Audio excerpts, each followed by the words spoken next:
Baba wetu na Mungu wetu, katika jina la Yesu Kristo, tuna wingi wa shukrani mbele za uso wako Mfalme, kwa mengi ya ajabu ambayo umetutendea. Kwa hakika Mungu, tumekuona katika mambo mengi. Asante Bwana kwa sababu ya mchana wa siku ya leo, kwa sababu umetukusanyisha kila mmoja kutoka pembe tofauti na mwingine, ili tuweze kupokea ujumbe wa neno lako mchana huu. Kile ambacho Baba, ninaomba kwa unyenyekevu ni utusaidie, ili Mfalme wa falme, neno hili liwe la msaada kwangu, kwa msikizaji wangu, mtazamaji wangu, na hata wale ambao wako hapa kanisani. Ni katika jina la Yesu Kristo Bwana tumeomba kwa imani. Amen. Bwana Yesu atukuzwe. Amen. Kanisa tuseme amen vizuri. Bwana Yesu atukuzwe. Amen. Asante kwa sababu ya uvumilivu wenu. Jina langu naitwa Pastor Amos Karajawa Joroge, na Yesu Kristo ni Mwokozi na Bwana katika maisha yangu. Leo ninataka tuangalie juu ya kutokufa moyo. Ambia mwingine, leo ni kutokufa moyo. Leo ni kutokufa moyo, kwa sababu kuna mambo mengi ambayo tutayaangalia, mambo kadhaa ambayo huwa yanatokea wakati ambapo mwanadamu anakufa moyo. Mwanadamu akifa moyo ni makosa sana, kwa sababu inamleteanga hasara na regret baadaye, kutoka kwa wanadamu wenzake na kutoka kwa Mungu mwenyewe. Nataka tusome katika hicho kitabu cha Hesabu. Nitakusomea Hesabu mlango wake wa 21 mstari wa 4. Inasema hivi: Waisraeli wakasafiri kutoka mlima Hori kupitia njia inayoelekea bahari ya Shamu kuzunguka Edomu, lakini watu wakakosa uvumilivu njiani, wakamnungunikia Mungu na Musa wakisema, kwa nini umetupandisha kutoka Misri ili tufe jangwani? Hakuna mkate, hakuna maji, nasi tunakichukia sana chakula hiki duni. Bwana Yesu atukuzwe. Mwathani agoshwo. Kanitha, Mwathani agoshwo. Waisraeli, Biblia inatuonyesha hii ni safari ya Waisraeli wakitoka kwa Farao wakienda Canaan. Walikuwa kwa safari wanaenda Canaan. Wakitoka kwa Farao hakuna kitu walikuwa wamekataa. Walikuwa wamenyoroshwa na Farao, wamewekwa viboko, wamewekwa nyahunyo vizuri, wameteswa, wameumizwa. Lakini wakati ambapo walikuwa wamefika mwisho, wamesukumwa mpaka kwa kona na Farao, na watu wa Farao na watu wa Misri walimulilia Mungu. Mungu akasikia kilio chao, akamtuma Musa akawaokoe. Hiyo story yote mnajua, si ndio watu wa Mungu? Akatuma Musa akawaokoe. Wakati ambapo walikuwa wanatoka kwa Farao, waliona matendo ya Mungu. Waliona kile ambacho Mungu alifanya kwa Farao. Kwa sababu ya kutowaachia, Mungu akatesa Farao pamoja na jamii yake, mpaka ikafika kiwango ambacho Mungu mwenyewe alimuua mtoto wa Farao. Mwana wa Farao wangekuwa ku. Hasara ikapatikana katika nchi ya Misri, hasara kubwa. Hawa Waisraeli wakiona kwa macho. Musa akawatoa, akatembea na wao, Farao akawafuata. Wakati ambapo walifika kwa bahari, Mungu akawaonyesha maajabu ile ya mwaka, ya kwamba maji yalitawanyika na wakapita katikati bila kuguzwa na maji. Walijionea hiyo na macho. Mambo mengi walikutana nayo jiani, wakakutana na maadui, na Mungu akawapigania, wakajionea na macho. Bwana Yesu atukuzwe. Mwathani agoshwo. Lakini sasa wamefika at a point ya kugive up. Ambia mwingine, ukigive up wewe, hebu mwangalie kwa macho. Mwambie, ukigive up wewe, ungekuwa gorowe. Mungu ametutoa huko kwote, Mungu ametupigania hiyo yote. Kuna wakati, hebu just imagine. Nataka sasa uanze sasa kurudisha mawazo yako nyuma kidogo. Kuna wakati ambapo ulikuwa mtoto mdogo. Wasayansi huwa wanasema ili mtoto azaliwe kuna walitoka wakiwa jeshi kubwa wakashindana, lakini yule ambaye alishinda ndio alizaliwa. Mnanielewa hivyo? Na mnaelewa hivyo? Wewe hebu ambia mwingine, wewe ulikuwa a winner from the beginning. Haya, ukarudi ukazaliwa. Wakati tutoto tumezaliwa tunakufa twingi, hata tuingia tutolewe hospitali tushakufia huko. Wewe ukasurvive, hebu mwambie, wewe ukasurvive. Ukapelekwa nyumbani. Haya, wakati tutoto ni tudogo tunashikwa na lemunia, twingine tukakufa. Wewe lemunia ikakugonga lakini ukapona, hebu mwambie, wewe si ulipona? Haya, ukaenda ukakutana na kitu kingine inaitwa gethoko, measles. Gethoko ikaenda na watoto wengine, wewe ukapona. Si ndio? Ndomwire. Gethoko ilienda na wengine, wewe ukapona. Watoto wengine wakashikwa na kaugonjwa wengine ya kuharwo. Wakaharwo wakadedi, wewe ukafanya nini? Na siku hizi mimi naambia watu hivi, ndatoririe gethoko na kuharwo. Wewe ni wewe ukongoia, hakuna. We are unbreakable, si ndio? Sasa sijui kwa nini mwanadamu afike at point ya kugive up.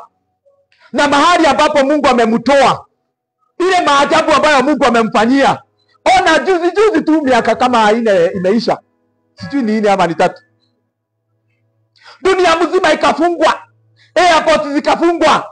Magari kakatazwa kubeba watu. Tukaambiwa social distance. Tukavalishwa vitu vingine kwa mdomo mpaka tunashindwa kupumua. Tukaambiwa ati hata kanisa ikafungwa. Mlisahau hiyo maneno?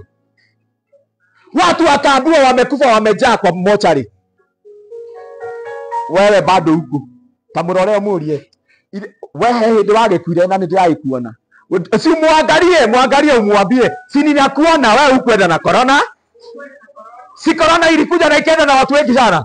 Huyu wako. Haya, hizi barabara wewe umeenda Nakuru. Sijui mara ngapi sasa hii mwaka, tangu hii mwaka ianze kuna mtu ameenda 2 3 mpaka Nakuru. Mwingine ameenda Nairobi. Mwingine ameenda Mombasa. Kuna mwingine aliniambia juzi ametoka Mombasa. Mara ngapi? Hii mwaka tu. Mara 2. Amepita hiyo barabara. Na kuna watu walipita hiyo barabara hawakufika. Walirudishwa kwa majeneza. Wewe umepita hiyo barabara ukirudi. Hata hii hapa kwetu imekufa watu wangapi? Kutoka kwa kanisa kwenda kwetu imekufa watu wengi. Wewe ulibebwa na pikipiki yenye iliua mtu mwingine na wewe huko. Ulibebwa na magari yenye iliua watu wengine na wewe huko. Wewe ulishikwa na ugonjwa yenye ilienda na wengine na wewe huko. Why give up? Bwana Yesu atukuzwe.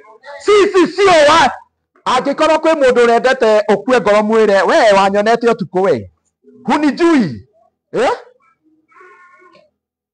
Bwana Yesu atukuzwe. We are not giving up. Sisi sio jamii ya kukufa moyo na kuinua mikono juu. Sisi ni jamii ya washindi. Wakati ambapo hawa Waisraeli ambao tunajifunza mambo yao walikuwa kwa Farao. Farao alitoa amri, wakina mama wakaajiriwa, wale ambao ni wakunga wa kuzalisha wakina mama. Wakiona katoto kamezaliwa kakijana wanafinya shingo. Hawa wakina mama walikuja kumwambia Farao, wakina mama Wayahudi ni wa maajabu Farao. Tunaitangwa ati na mutumia hakuwa kana. Kabla tufike tunakutanga ameshika katoto taya. Sisi hatumsaidiagi. Na ulitupea kazi ati tukimsaidia tunakafinya. Sisi tunakutanga kameshazali kila mahali kwa sababu we are unbreakable. Mkristo sio mtu wa kumalizwa. Mkristo ni mshindi na zaidi ya mshindi katika Kristo. Praise God. We ndũrĩ mũndũ wa kũgũithio na kũhũthio. Wambiange thiĩ ndatoririe gĩthũkũ na kũharwo gũtirĩ kũndũ ũngĩndwara we.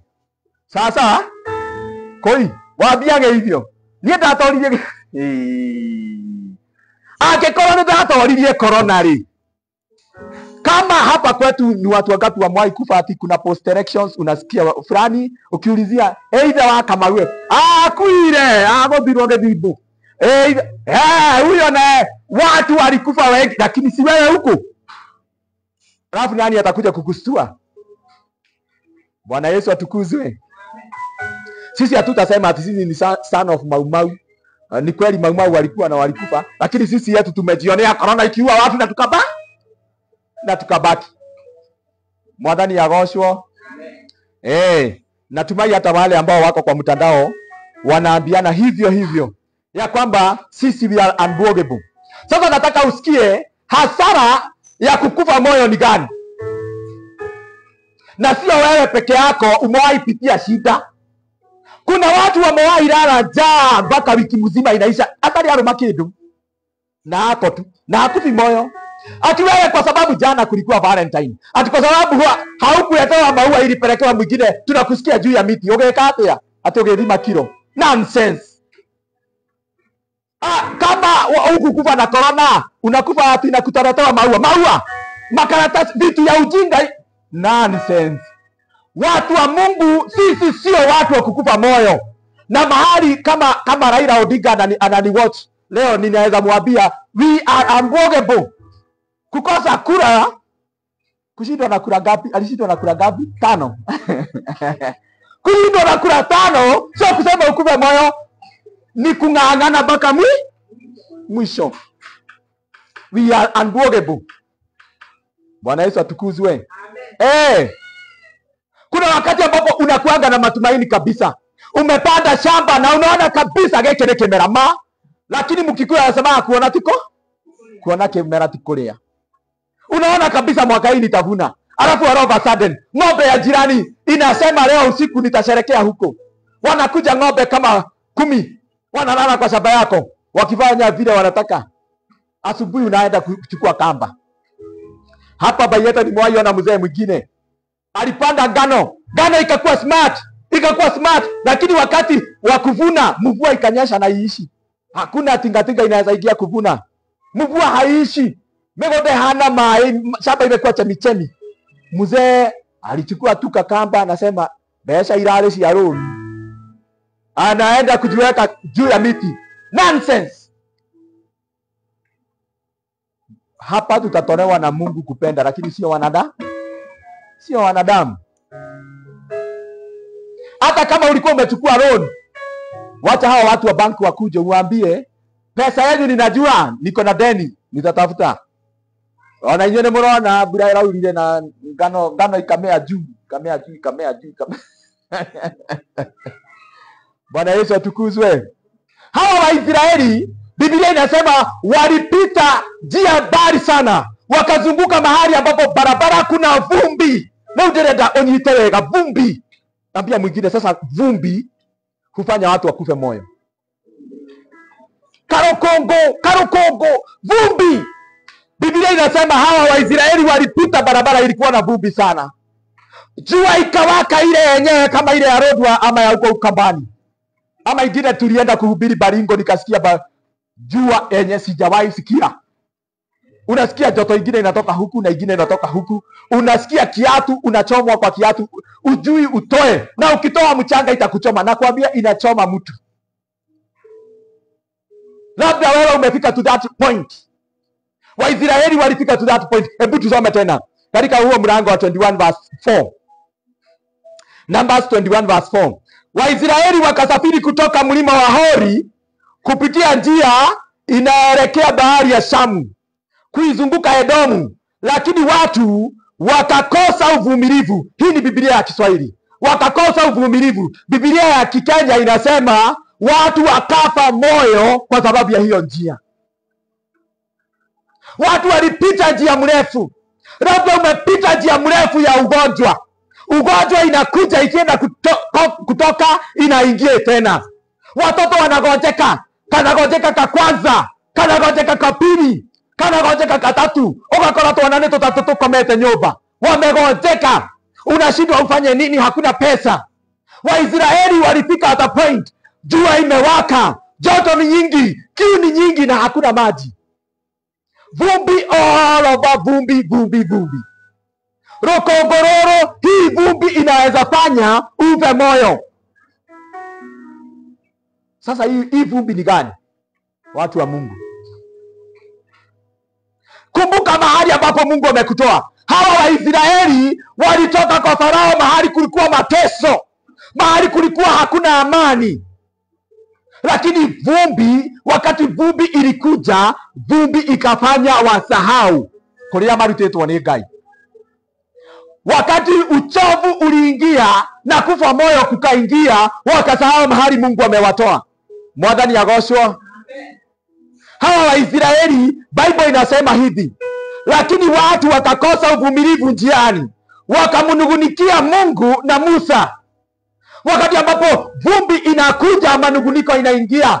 Wakati kuchoka kunaingia, manunguniko inaingia. Wakati watu wanakuinukia, hao ni vumbi. Wakati watu wanakudunga na maneno, hiyo ni vumbi. Wakati mtu anakuja anaanza kukwambia na kanitheo, hiyo ni vumbi. Unapata unaambia mtu, wewe rukoko wake ni nani ukojeherera? I am not giving up. Mimi sio Mwisraeli wa kukupa moyo. Mimi ni Mwisraeli mwenye anajua mahali Mungu amenitoa. Huyo mtu anataka urudi kwa Farao. Urudi pale kwa mtaro, ukalewe ulale kwa mtaro. Anataka uende kwa bangi, anataka uende kwa madawa ya kulevya, anataka urudi kwa ukahaba. Mungu alikutoa huko, lakini vumbi inataka ikurudishe huko. Ocio arenda gucokia mehia-ini mere mwira wewe rukungu na ndukunjokia kuri urenda. Bwana Yesu atukuzwe. Munifanyie hivi nijue tuko pamoja. Thank you, God bless you. Waisraeli wakapatwa na vumbi, wakapatwa na uchovu, wakapatwa na kufa moyo, wakasahau mahali ambapo Mungu amewatoa. Tusiwe watu wa kusahau. Hebu sikia, manunguniko yao ilikuwa ya namna gani? Thikiriria ile. Kwa nini umetupandisha kutoka Misri ili tufe jangwani? Hiyo ni kitu ya kwanza walianza kuraise. Kitu ya pili wakasema, hakuna mkate, hakuna maji. Hey. Sijui kama mnasikiliza vizuri. Waisraeli wanasema nini? Hakuna mkate na hakuna maji huku. Sijui kama unasikia. Na aliko ode na Bible ile yako ya Gikuyu. Kuna Bible ingine huwa ninasoma hapa ya Kikuyu. Sijui ninaweza itafuta nione mwandishi wa Kikuyu anasema nini. Lakini hawa wanajaribu kusema ati hakuna mkate na hakuna maji huko kwa jangwa. Nataka tusome hayo maandiko vizuri, tusikie kama hao watu wanasema ukweli. Bwana Yesu atukuzwe. Wacha niwasomee ya Kikuyu ndio tujue kama kweli wanasema ukweli. Numbers chapter 21 verses kuanzia 4, lakini saa hizi nataka tusome verse 5. Makiambĩrĩria gũtetia Ngai hamwe na Musa makiuga atĩrĩ, nĩkĩ gĩatũmire mũtũrute bũrũri wa Misiri, mũtũrehe tũkwĩra gũkũ werũ-inĩ, kũndũ gũtarĩ irio kana maĩ? Tũtingĩhota kũũmĩrĩria kũrĩa rĩngĩ irio ici itarĩ kĩene. Shika vizuri. Tũtingĩhota kũũmĩrĩria kũrĩa rĩngĩ irio ici itarĩ kĩguni. Kwa hivyo kuna chakula. Kuna chakula. Sikia hii ya Kiswahili venye inasema, hakuna mkate, hakuna maji. Nasi tumekichukia sana chakula hiki duni. Kuna chakula ambacho hawapiki, hawalimi, hawajui mahali inatoka. Ni wewe uende uokote uweke kwa sufuria uende ukapewa watoto. Yenye inaangushwa na Mungu inaitwa mana. Bwana Yesu atukuzwe. Wamekula mana mpaka wamefika hata point wameanza kusema ati tumekinai. Biblia ingine inasema tumekinai chakula hiki duni. Hata nitoke nyirete tumekula hata tutaki hii. Na wanasema hapa hakuna chakula na hakuna maji, lakini wanasema kuna chakula. You see now, huyu adui ambaye anaitwa vumbi huwa anafanya usahau mpaka baraka ambazo Mungu amekutendea. Usahau mpaka mahali ambapo Mungu amekufikisha. Mwathani agoshwo. Waisraeli wakasahau ya kwamba Mungu ameshawapea chakula. Wanasema tena hakuna chakula na hakuna maji. Wanarudi kuangalia kwa sahani, wanaona kweli kuna chakula, wanaanza kusema na hii chakula hii hatutaki. Na hiyo chakula tawajui inapikwa namna gani. Mungu anawaletea chakula ikiwa ready made. Wewe ni kuweka kwa meza na kukula tu. Kuweka kwa meza na kukula tu. Lakini wanaanza kusema ati ona gotire irio na gotire mai. Haya, wacha tuachane na hiyo maneno yao kwanza. Utaendelea kusoma uone kile ambacho kiliwapata, kwa sababu Mungu alikasirika na wao. Hebu tusikie vile Mungu alikasirika. Ndipo Bwana akapeleka nyoka wenye sumu katikati yao, wakawauma watu wa Israeli, wengi wakafa. Watu wakamjia Musa na kusema, tumetenda dhambi wakati tuliponena dhidi ya Bwana na dhidi yako. Muombe Bwana ili atuondolee hawa nyoka. Hivyo Musa akawaombea hao watu. Mungu aliachilia nyoka wenye sumu, wakaanza kuuma watu. Ukiumwa unakufa, ukiumwa unakufa, ukiumwa unakufa. Wakati ambapo tunamnungunikia Mungu, wakati ambapo tunafika point ya kunugunika ovyo ovyo, Mungu anaachilia kiboko chake, na ni kali sana. Ambia mwingine, usinugunike tena na usikufe moyo tena. Hata ukipitia vumbi ya aina gani, vumbi imejaa hii center, vumbi imejaa ile ng'ambo, vumbi imejaa huko kwenye unaishi, vumbi. Hata wengine ni wanadamu na ni vumbi ya kukufanya ukufe moyo. Ingine ni mifugo inakuwa vumbi, inakufanya ukufe moyo. Unaona umefika mwisho, lakini Mungu hataki ufe moyo. Mungu anataka to hold on. Ambia mwingine, kaa gumu. Kaa gumu kabisa. Wajaribu kukuataki na njia gani, lakini kaa gumu. Hivyo ndio Mungu wetu anataka. Wacha tumalizie na kitabu cha Waebrania. Tutengere haria. Waebrania 12. Hebrews. Kitabu cha Waebrania ni kitabu ambacho niliwaambia hakijulikani mwandishi wake. Kiliandikwa na mwandishi ambaye hajulikani sana. Wengine wanasema kiliandikwa na Paulo, lakini hakijulikani sana. Turudi Waebrania 12. Kwa sababu hii, kwa kuwa tumezungukwa na wingu kubwa namna hii la mashahidi, basi na tuweke kando kila kitu kinachotuzuia na ile dhambi inayotuzunguka kwa urahisi, nasi tupige mbio kwa saburi katika yale mashindano yaliyowekwa kwa ajili yetu. Sikiza verse 2. Basi na tumtazame sana Yesu, mwanzilishi na mkamilishaji wa imani yetu, yeye ambaye kwa ajili ya furaha iliyowekwa mbele yake aliustahimili msalaba bila kujali aibu ya huo msalaba, naye ameketi mkono wa kuume wa kiti cha enzi cha Mungu. Bwana Yesu asifiwe.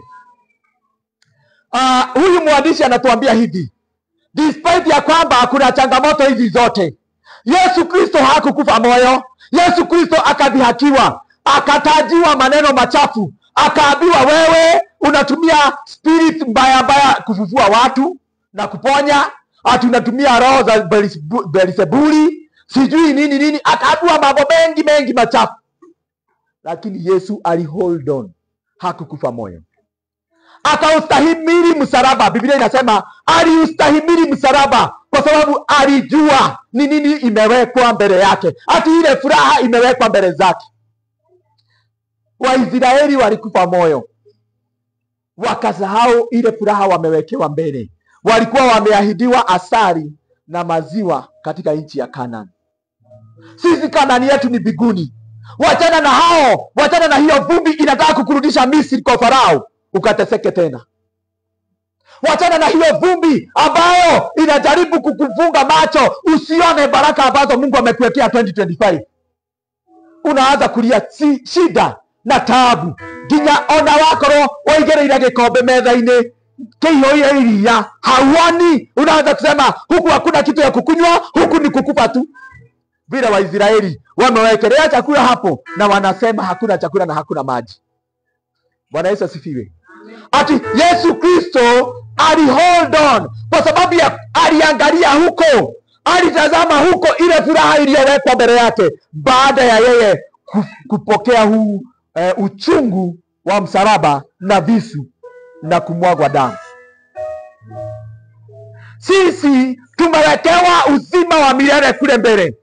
Tunasahau kuangalia kule uzima wa milele uliko. Tunaanza kuona ati ng'ania nĩaranumire, ng'ania nĩaranjambirie. Mpaka unakuta watu wakiongelelea story yako sasa unaanza kusema hiyo natathi kwĩita. Mimi naenda kujinyonga, matingĩnjarĩrĩra ũguo. Marauga ndĩ maraya ni marĩ manyona. Sikiliza. Yesu Kristo aliwekelewa dhambi ambayo hakuwa nayo. Akastahimili huo msalaba kwa kuona furaha iliyowekwa mbele zake.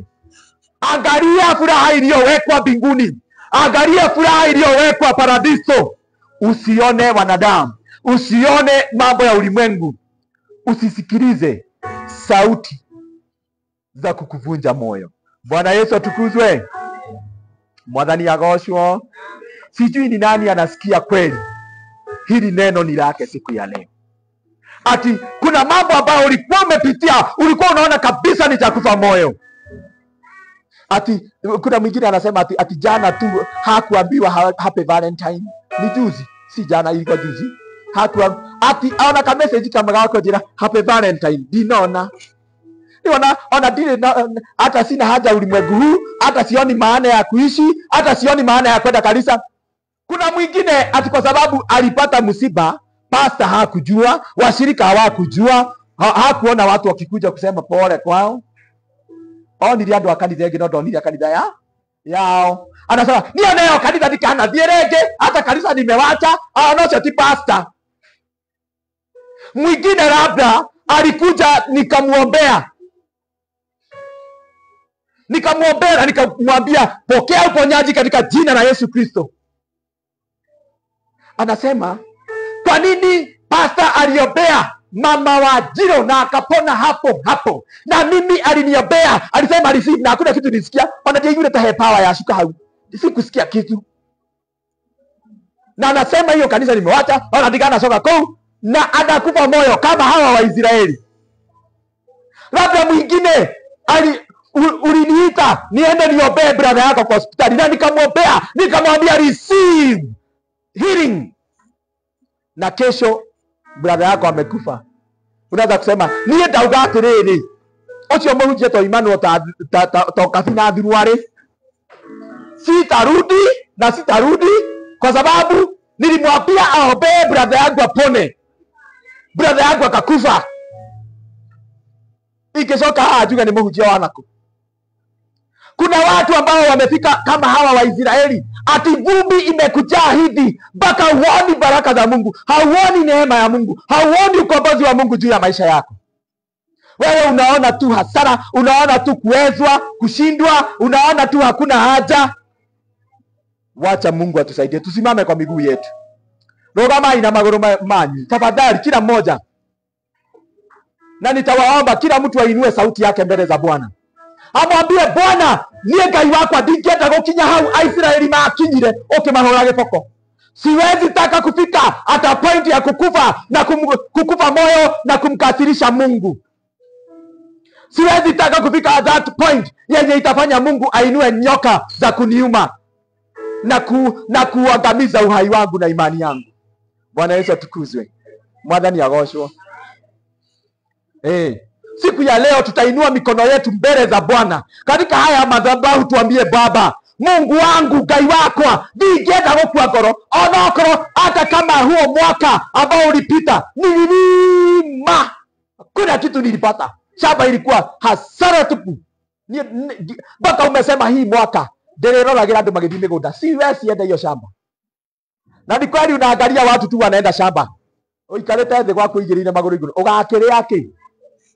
Usikupe moyo, rudi kwa hiyo shamba, lima tena. Hata Raila ninamwambia arudi kwa kiwanja, hata asimame 2027. Labda raundi hii ndio yake. Bwana Yesu asifiwe. Ugawatia maigana ukigwara geria rĩngĩ. Mungu anatakanga wale wanagiginyana, hakuna kukupa moyo. Ona ungenjĩra ndĩna irio iraihu, mimi ninajua I am fearfully and wonderfully made. Hejio ni maria mema akureka iniuru riakwa nikare haria riri, si ndio? Waambianga watu o mundu ni ohe bunda yake haria ekwenda na sisemi kwa ubaya. Haya, Bwana Yesu atukuzwe. Mtu akikwambia ati urathie kanitha kariku, unamwambia mundu ni ohebu ndak haria kwa we thio kohe yaku reke yakwa ngohe runyanjara iguru no ko kuu nikuo Ngai akamirathimira iciare matha. Tusimame. Moyo wangu wakutamani Bwana Yesu, moyo wangu wakutamani Bwana, moyo wangu wakutamani, unapobariki nibariki Baba. Yesu, unapobariki nibariki Baba, unapobariki nibariki, unapoinua ninue Baba. Yesu, unapoinua ninue Bwana, unapoinua ninue, nafsi yangu ya kuonea kiu Baba, nafsi yangu ya kuonea kiu, nafsi yangu ya kuo. Tuinue sauti zetu mbele za Bwana, kila mmoja aweze kuinua sauti yake mchana wa siku ya leo. Tumwambie Baba, sitaki kuwa mmoja wa wale wanaokufa moyo. Baba, sitaki kufika mahali ambapo Waisraeli walifika wakaanza kukunungunikia wewe, wakamnungunikia mtumishi wako Musa, wakainua mikono yao juu na kuserenda na kusema ya kwamba safari yao imefika mwisho. Yangu nataka ianze, yangu nataka isonge, yangu ninataka niongozwe na Roho wa Bwana. In the mighty name of Jesus, tuinue sauti zetu mbele za Baba, tumwambie Baba, kila ngome ambayo imekuja kuniangusha ndio ninaiangusha chini katika jina la Yesu Kristo. Kila roho ambazo zimekuja kuharibu my destiny, wale ambao wanataka nisifike Kanaan, ninaangusha hiyo vumbi, ninaipanguza katika jina la Yesu. Hiyo vumbi nakataana nayo, hiyo vumbi nakataana nayo, hiyo vumbi nakataana nayo. In the mighty name of Jesus, natangaza uhuru wa Mungu, ninatangaza uhuru wa Yesu uwe juu yenu sasa katika jina la Yesu Kristo. Hakuna silaha itakayoinuka juu yenu itakayofaulu katika jina la Yesu Kristo. Kindarababozikaramaandeli ninatangaza uhuru wa Mungu uwe juu yenu sasa katika jina la Yesu Kristo. Mariko bosheteria limazeria limazikarimaandeli maporia, ninatangaza ukuu wa Mungu, ninatangaza ukuu wa Mungu, ninatangaza ukuu wa Mungu katika jina la Yesu Kristo. Roho ya kurudisha watu wa Mungu nyuma, ninaiangusha katika jina la Yesu. Roho ya kurudisha watu wa Mungu Misri, roho ya kuonyesha watu hawana umuhimu wowote, hiyo vumbi, hiyo vumbi, hiyo vumbi, hiyo vumbi tunaiangusha katika jina la Yesu Kristo. Natangaza kufunguliwa kwa watu wa Mungu, natangaza kufunguliwa kwa watu wa Mungu.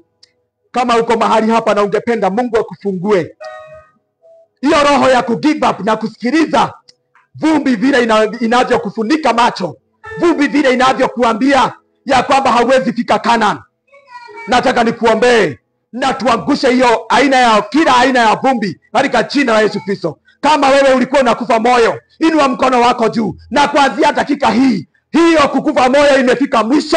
In the mighty name of Jesus, utasafiri na Kristo, atakuelekeza, utafika mwisho kwa ushindi katika jina la Yesu Kristo.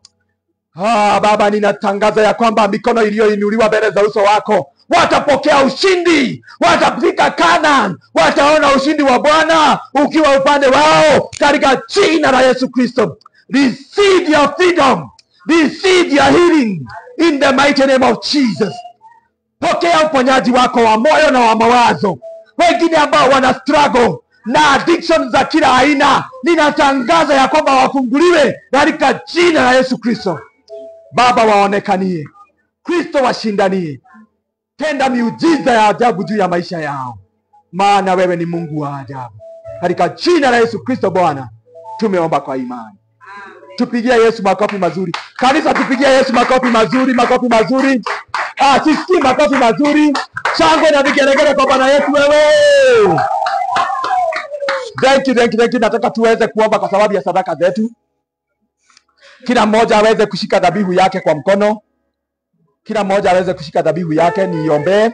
Alafu tuanze kumtolea Mungu. Utashika dhabihu yako kwa mkono. Wale ambao wako kwa mtandao, nataka niwape nambari ya kuweka sadaka zao. Ni 0740 80 93 11. Kila mmoja ashike simu yake. Hata wale wako kanisani na wangependa kutoa kwa njia ya simu, ni 0740 80 93 11. 0740 80 93 11.